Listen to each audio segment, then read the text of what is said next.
going over my preferred applications for Naihanchi. You know, by no means definitive. A lot of different ways these movements can be applied, the way that I like to use them. So the first one that we have, arms coming together and then coming down. So really simple application. Okay? I bring my arms together behind the head, making sure my forearms are across the shoulders. That's gonna make it if he starts throwing punches at my head. Right, I'm gonna be able to kill his power a little bit, get some better control. And then from this position, I just bring the hands down and press. And from here, there's a lot of strikes that you can use, things like that. You can also just press them down, right? Get out of there. So moving along,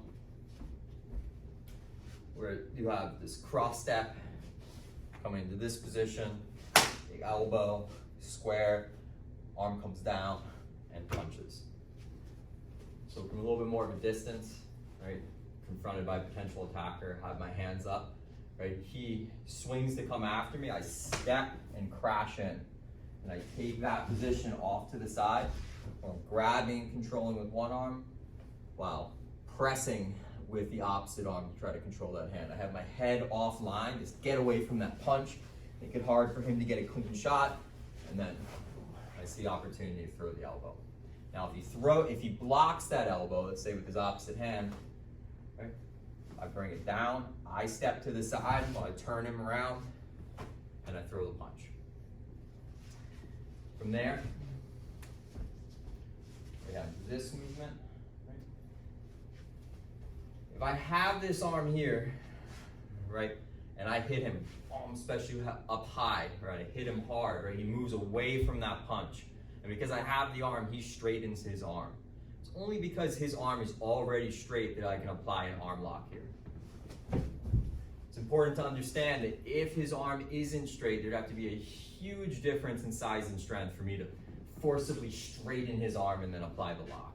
So as I hit him and he moves away from it, arm goes straight and I catch the lock real quick. But his arm would have to already be fully extended.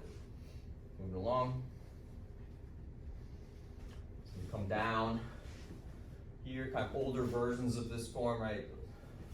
1, 2.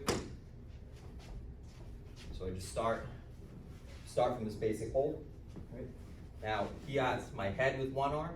Right? What I'm going to do is I'm going to press down with my forearm while I create space with the other one. Right? So it has this motion, and then I just do a quick uppercut moving in.